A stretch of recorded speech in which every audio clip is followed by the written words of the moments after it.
बिस्मिल्लाहिर्रहमानिर्रहीम, अस्सलाम वालेकुम जी। आपको एक बार फिर से ईद की खुशियां मुबारक। आज ईद का पहला दिन है और पहले दिन दो चार बड़ी अहम तरीन चीज़ें जो है वो सामने आ रही हैं। सुबह मैंने आपके सामने जिक्र किया था जनरल रिटायर्ड बाजवा का जो कश्मीर के ऊपर मौक़िफ़ था और किस तरह से वो अजीत डोवाल से मिल रहे थे, और ये इंकशाफ किया हामिद मीर साहब ने। अब एक और इंकशाफ सामने आया है और ये इंकशाफ किया है नाज़रीन किराम एक और सहाफ़ी जिनकी जनरल रिटायर्ड बाजवा साहब के साथ बड़ी दोस्ती थी, बड़ा उठना बैठना था, बड़ा जो है ना वो आपस के साथ उनके अच्छे ताल्लुकात थे, घूमते फिरते थे और इनफैक्ट खबरें भी देते थे जनरल रिटायर्ड बाजवा साहब। और ये हम सबको मानना चाहिए। मतलब मैं उन लोगों में से हूँ बज़ाते खुद जो हमेशा से मोहब्बत, वतन की मोहब्बत में और अपनी फोर्सेस की मोहब्बत में सवार है, और हमें आज भी अपनी फौज से, अपने मुल्क से उतनी ही मोहब्बत है। इसी तरह से अब देखिए लोग आते जाते हैं, लोग तब्दील होते रहते हैं, इंस्टीट्यूशन, हमें बहसियत पाकिस्तानी इंस्टीट्यूशन से तो मोहब्बत है। खैर इसी तरह से साबिर शाकिर साहब को भी इंस्टीट्यूशन से मोहब्बत है और ये मुझे किसी से ढके चुपी बात नहीं है, लेकिन उनकी ज्यादा दोस्ती होगी थी जनरल रिटायर्ड बाजवा से। आज वो ये खबर दे रहे हैं कि जनरल रिटायर्ड बाजवा इमरान, वो जो था ना ऑपरेशन वो बालाकोट वाला हुआ था और स्ट्राइक हुई थी और उसका जवाब दिया गया था जिसमें अभिनंदन वगैरह भी पकड़े गए थे, आपको अंदाजा होगा। आज ये खबर आ रही है, साबिर शाकिर साहब ये खबर दे रहे हैं कि जनरल रिटायर्ड बाजवा उस स्ट्राइक का जवाब नहीं देना चाहते थे। उस स्ट्राइक का जवाब इमरान खान और पाक फौज ने दिया। अब वो आप ये सवाल जरूर कर सकते हैं कि पाक फौज और जनरल रिटायर्ड बाजवा के अलग अलग थे, क्योंकि बात तो चीफ की सुनी जाती है, लेकिन जो क्लेम कर रहे हैं और जिस तरह से क्लेम कर रहे हैं साबिर शाकिर, वो आपको बताना जरूरी है। तो फिर क्या हुआ, इमरान खान की बात कैसे सुनी गई, कैसे इमरान खान ने उस वक्त पूरे मुल्क की इज्जत और पाक फौज ने पूरे मुल्क की इज्जत और एयरफोर्स ने कैसे पूरे मुल्क की इज्जत उस वक्त जो है ना वो बचा ली, अगर जनरल रिटायर्ड बाजवा जो है वो उस वक्त इसका जवाब देने के हक में नहीं थे। पूरी रात क्या होता रहा, किस बात पर बहस होती रही, क्या चीजें जो है ना वो फिर डिसाइड हुई और फिर किस तरह से उसके ऊपर अमल दरामद हुआ। आज ईद के दिन नाज़रीन किराम, इसे कहते हैं जिसे अल्लाह ताला इज्जत दे, जिसे अल्लाह ताला इज्जतों का मुहाफिज है। आप जितना दिल किसी शख्स को नीचे लगाने की कोशिश करें, जब अल्लाह ताला इज्जत देता है तो वो इसी तरह से देता है। आज नाज़रीन किराम ईद के दिन ये खबर भी खुल गई है, इसके ऊपर भी जो है ना वो तफसीलन अब बात कर लेते हैं कि उस रात फिर हुआ क्या था। ये सारी बातें जो है ना वो उस दिन जो है ना वो हमें तो कोई और पिक्चर दिखाई गई थी, असल पिक्चर जो है वो क्या है। क्या फिर अय्याज सादिक वाली बात सच तो नहीं थी? खैर अय्याज सादिक साहब को पता है, हमने अय्याज सादिक साहब को जितना हमने क्रिटिसाइज किया था उस बात के ऊपर कि वो आए थे और वो पैर कांप रहे थे, हम समझते हैं कि किसी भी पाक फौज जो है ना वो हमारी सबसे तगड़ी फौज है दुनिया के अंदर, और हमारी इंटेलिजेंस एजेंसी सबसे तगड़ी इंटेलिजेंस एजेंसी है। तब अय्याज सादिक साहब ने जो बात की थी वो गलत थी, लेकिन जो जहां तक किसी एक शख्स की बात है, उस शख्स के ऊपर जो है ना वो बातचीत हो सकती है, तो उसके ऊपर जो है ना वो बात करेंगे कि असल हकीकत थी क्या साबिर शाकिर साहब ठीक फरमा रहे हैं, और अगर ठीक फरमा रहे हैं तो फिर ये सारा ऑपरेशन एग्जीक्यूट कैसे हुआ, इसके ऊपर जो है ना बात करनी है। और हाँ ये भी कि इमरान खान ने ये बात दिल में क्यों छुपा ली, तब वो आके खुल के कह सकते थे ये सारी मेरी प्लानिंग है, लेकिन तब और ये नहीं फुला नहीं करना चाह रहा था लेकिन मैंने किया, लेकिन ये बात दिल में क्यों छुपा ली, और आज तक इस बात के ऊपर उन्होंने अपने लब क्यों नहीं खोले, इसके ऊपर भी जो है ना वो बात करनी है। लेकिन सबसे पहले नाज़रीन किराम, आज ईद के दिन कुछ मजेदार चीजें हुई हैं। एक तो शहबाज शरीफ साहब गए हैं जेल में, जैसे जेल में आप समझ रहे हैं वैसे नहीं, विजिट करने गए हैं, वैसे भी चले जाएंगे। इनका मुस्तकबिल में और मुस्तकबिल में मुस्तकिल ठिकाना जेल ही है, वहाँ पर ही चले जाएंगे। लेकिन आज शहबाज शरीफ साहब वैसे गए हैं, इस ईद के ऊपर, इस छोटी ईद के ऊपर आप हंसते मुस्कुराते जेल में गए हैं।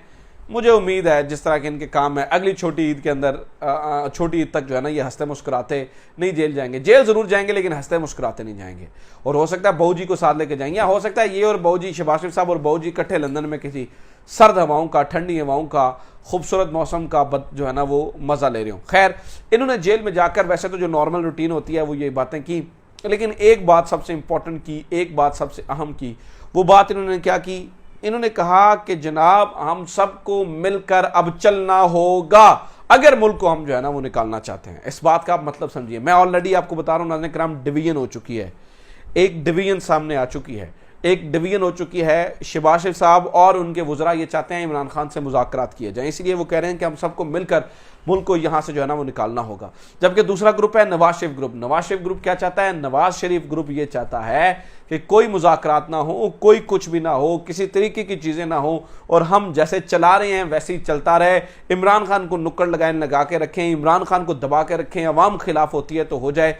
आज वो डिवीजन मजीद खुलकर सामने आ चुकी है कि आज शहबाज शरीफ साहब दोबारा ये कह रहे हैं कि जनाब हम सबको जो है ना वो मिलकर चलना होगा, और जेल के अंदर जो है ना वो खड़े होकर कह रहे हैं। इसी तरह से राना सनाउल्लाह साहब के बयान भी सामने आए हैं।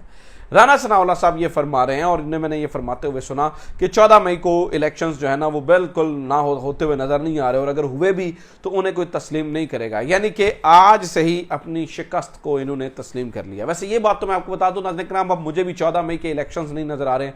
मुझे ये लग रहा है कि जून या जुलाई के अंदर मोस्ट प्रोबेबली, या सम हो सकता है अगस्त भी हो सकता है, लेकिन जून जुलाई अगस्त के अंदर पूरे मुल्क के अंदर इंतखाबात हो रहे हैं और वो जनरल इलेक्शंस हो रहे हैं। उसकी बेशुमार वजूहात हैं, और बाऊजी और उनके ग्रुप को जो है ना वो यहाँ पर थोड़ी सी मायूसी होगी। एक और ख़बर मैं आपको बता दूँ नाज़रीन किराम, इमरान खान से भी रब्ता किया गया और पता चला है कि ख्वाजा साद रफ़ीक ने फवाद चौधरी से रब्ता किया है। ख्वाजा साद रफ़ीक का एक टेलीफोन आया है फवाद चौधरी को, फवाद चौधरी के साथ जो है ना बात हुई है। फवाद चौधरी ये समझते हैं कि ये ना होना चाहिए कि कुछ अमलन होना भी चाहिए, ये ना होना चाहिए कि मेल मुलाकातम और फिर नशिस्त बर्खास्तम, ये नहीं होना चाहिए, उसका कोई नतीजा निकलना चाहिए। तो खैर वो भी रब्ता हो गया है। अब आ जाते हैं नाज़रीन किराम, असल ये आज सब की दिन की जो है ना वो डेवलपमेंट्स मैं आपको बता रहा हूँ। अब आ जाते हैं असल कहानी की तरफ, असल बात की तरफ, असल रौले और मुद्दे की तरफ कि फिर होना क्या है, क्या जो है ना उस रात क्या हुआ। नाज़रीन किराम, मुझे जहाँ तक याद पड़ता है ये ख़बर सबसे पहले मैंने एक्सप्रेस न्यूज़ के ऊपर था, तब ये सबसे पहले ख़बर मैंने ब्रेक की थी। यानी कि मैं उस वक्त ख़बरें पढ़ रहा था जब ये सारा वाक़या हुआ था, और हमें बड़ा फ़ख्र महसूस हुआ था जो जिस तरह से हमारी फोर्सेस ने और हमारी सिविल और मिलिट्री क़यादत ने मिलकर जो है ना वैसे कर दिखाया था। आज जब ये राज खुल रहे हैं तो साबिर शाकिर साहब का ये कहना कि जनरल रिटायर्ड बाजवा उस वक्त जो है ना वो इस ऑपरेशन के जवाब देने, यानी कि उसके 12 कोर्ट स्ट्राइक का जवाब देने के हक़ में नहीं थे, ये बहुत ज़्यादा सवालात को जन्म दे रहा है। क्या फिर फ़ौज ने जनरल रिटायर्ड बाजवा को, क्योंकि ये ऐसा तो नहीं हो सकता कि चीफ ना माने, यानी कि ये ऐन मुनके मुझे बात नज़र आ रही है। साबिर शाकिर साहब सही कह रहे होंगे कि जो हक़ में नहीं थे, लेकिन बाद में उन्हें कन्विंस कर लिया गया होगा प्राइम मिनिस्टर की जानिब से और बाकी अफसरान की जानिब से। ऐसा तो नहीं हो सकता कि फ़ौज ने जनरल रिटायर्ड बाजवा से हटकर कुछ कर दिया हो, ऐसा नहीं है, उनकी कमांड से चले होंगे। लेकिन हाँ ये बात दुरुस्त है कि हो सकता है कि शुरुआती तौर पर वो कन्विंस्ड ना हो, शुरुआती तौर पर उन्होंने कहा और नहीं अच्छा नहीं करना चाहिए, और बाद में गुफ्तगू हुई हो और उसको जो है ना उन्होंने करी है। लेकिन खैर कहने का मतलब यह है कि ये 2-3 घंटे की बात नहीं होगी। जो इतलात जिस तरह से मिल रही हैं और जो कहा जा रहा है वो ये है कि पूरी रात शायद इस मामले के ऊपर जो है ना वो डिस्कशन होती रही। खैर इमरान खान साहब इस बारे में बहुत सीरियस थे और इमरान खान ने इसे फ्रंट से लीड किया।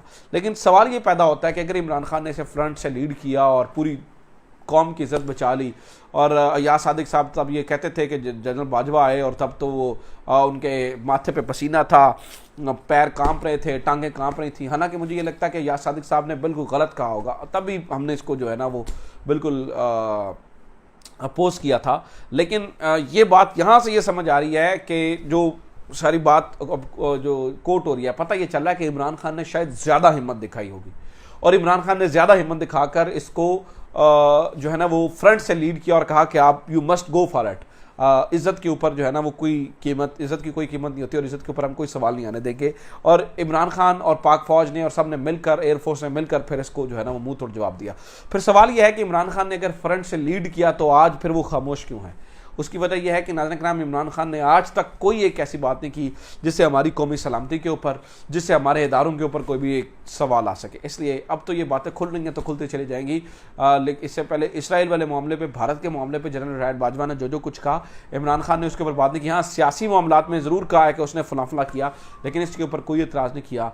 ये मेरे ख्याल से एक मैसेज देना चाहते हैं इमरान खान के, मैं कभी भी ये नहीं होता कि डिस्ट्रक्टिव हूँ, मैं इदारे के लिए जो है ना वो हमेशा कंस्ट्रक्टिव चीज़ें करना चाहता हूँ। मुझे लगता है इमरान खान का ये मैसेज था और इसी वजह से वो खामोश रहे, तो ये सारी चीज़ें हुई हैं।